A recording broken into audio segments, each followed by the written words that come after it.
Imagine a seguinte situação. Uma pessoa está sendo acusada da prática de um crime e não conseguiu provar a sua inocência. Através de uma escuta telefônica ilegal, conseguiu a prova que precisava, a confissão do verdadeiro autor do crime.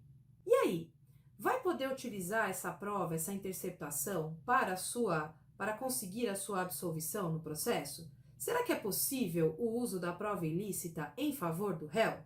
Esse é o tema do nosso vídeo de hoje. Vem comigo?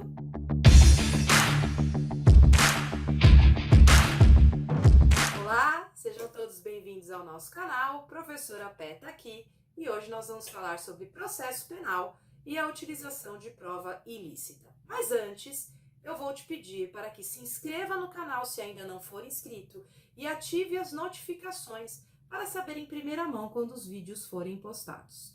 Se você já é inscrito, continue conosco, indique para os seus amigos e compartilhe os nossos vídeos sem moderação.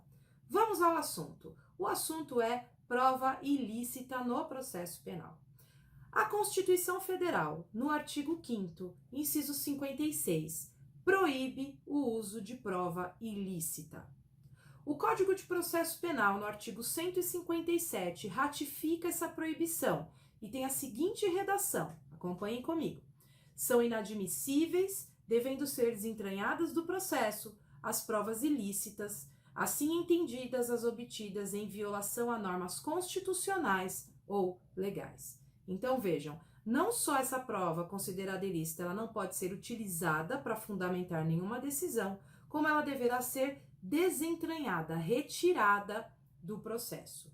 Isso quer dizer que contra o acusado, nenhum tipo de prova ilícita pode ser utilizado. Quando eu digo contra, seria para fundamentar uma decisão condenatória. Muito bem. Ainda nesse assunto, a gente tem que abordar a prova ilícita por derivação. E o que é isso? É aquela prova que deriva de uma prova considerada ilícita. Então, você tem uma escuta telefônica ilegal e através dessa escuta telefônica chega-se a outros meios de prova, como documentos, fotos, e outras gravações, enfim. O que acontece? Esses documentos e fotos que foram localizados através da escuta telefônica ilegal, eles também serão considerados ilícitos, porque derivam de uma prova ilícita, que foi aquela escuta telefônica. Então, nada disso vai poder ser utilizado no processo. O efeito disso é o seguinte: se essas provas forem as únicas consistentes no processo e as únicas que o juiz poderia utilizar para fundamentar uma condenação, o juiz terá que absolver por falta de provas. Então, o grande efeito do reconhecimento da ilicitude de uma prova é a absolvição por falta de provas, se não tiver nenhum outro meio de se provar culpa de o juiz poder fundamentar uma sentença condenatória. Voltando à questão do início do nosso vídeo com relação a uma prova obtida ilicitamente, mas a sua utilização para a absolvição de alguém. Essa previsão não está expressa na nossa legislação, mas decorre de entendimento jurisprudencial.